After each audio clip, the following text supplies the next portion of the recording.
Kebakaran dahsyat melanda Pertamina, korupsi 1.000 triliun pecah rekor. Anggota Komisi 6 DPR RI Dapil Bali dari fraksi Partai Nasdem Nengah Senantara, desak revolusi total Pertamina.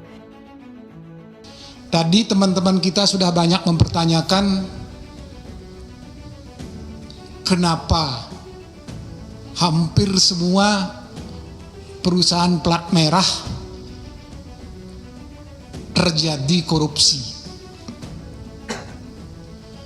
Beberapa bulan lalu kita masih kaget dengan adanya kebakaran di Amerika.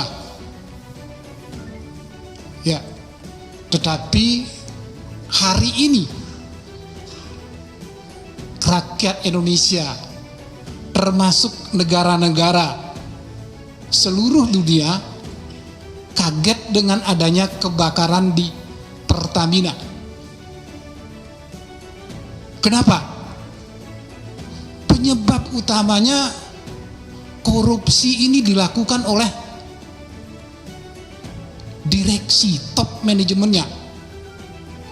Yang artinya apa?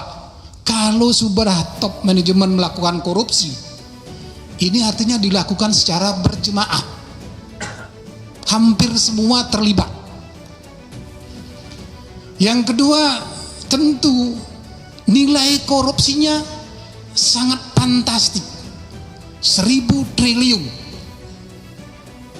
Bisa dibayangin enggak angka 1.000 triliun? Nah, Pak Prabowo, presiden kita, beberapa hari lalu ketemu dengan kejaksaan, hakim, termasuk dengan guru-guru seluruh Indonesia. Ya, beliau mengatakan bahwa korupsi terjadi barangkali karena gajinya yang tidak mencukupi. Salah satu.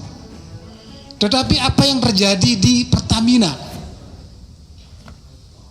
Di Pertamina, kalau kita telusuri gajinya, hampir rata-rata direksinya mempunyai penghasilan 3-5 M.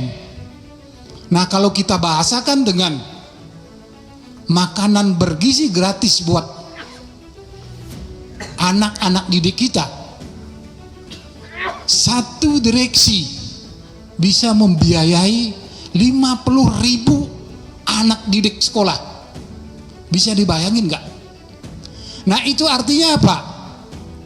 Artinya moral kita yang belum mencukupi untuk mengelola bangsa dan negara. Yang kedua, saya lebih menekankan lagi kepada tata kelolanya. Karena sesuai catatan yang ada, korupsi ini terjadi dari tahun 2018 sampai 2023. Artinya waktunya sangat panjang. Pertanyaan saya buat Pak Direksi, apa yang dilakukan oleh komisaris selama 5 tahun? Kami minta datanya. Apakah benar-benar melakukan pengawasan? Pengawasannya sejauh apa? Yang kedua, tentu ada pengawasan di internal.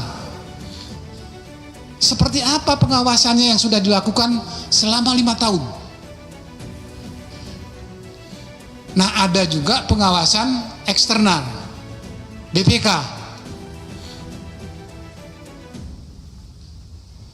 Apa reportnya BPK selama 5 tahun?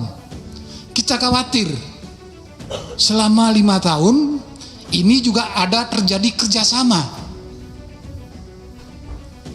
Kalau tidak terjadi kerjasama, korupsi berjemaah, tidak berlangsung sampai 5 tahunan, Pak. Ini prihatin saya.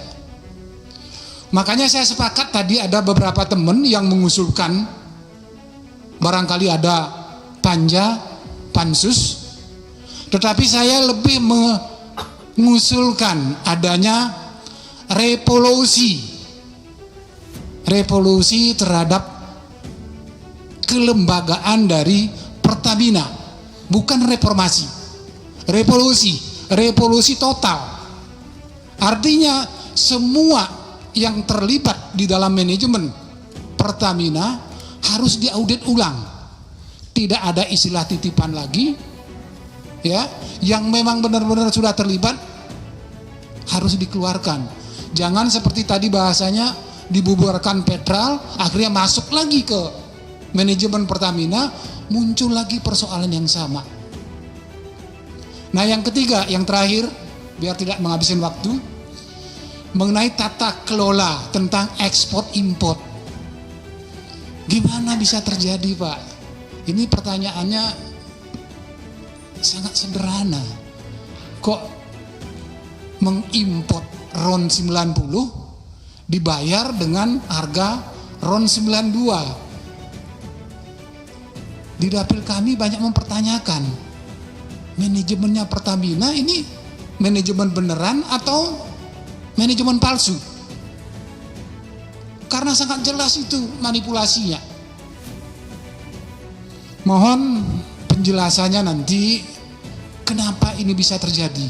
Kalau seandainya benar-benar Pertamina melakukan manajemen GCG-nya dengan baik, saya meyakini Pertamina tidak akan mengalami persoalan seperti ini.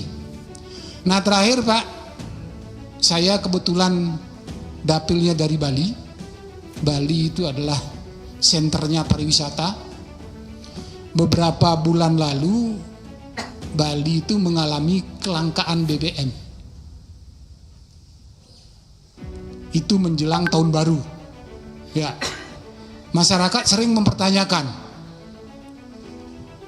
kita mau beli BBM ya dengan menggunakan barcode, antrenya juga berjam-jam. Sementara di pihak lain, direksi Pertamina berpesta pora dengan korupsinya. Itu prihatin sekali kita mendengar apa yang dibahasakan masyarakat. Nah, tentu khusus untuk ketersediaan BBM di Bali, mohon diperhatikan dengan baik. Bali itu barometernya dunia, bukan hanya nasional, dunia. Karena begitu ada antrean, kemacetan pasti muncul.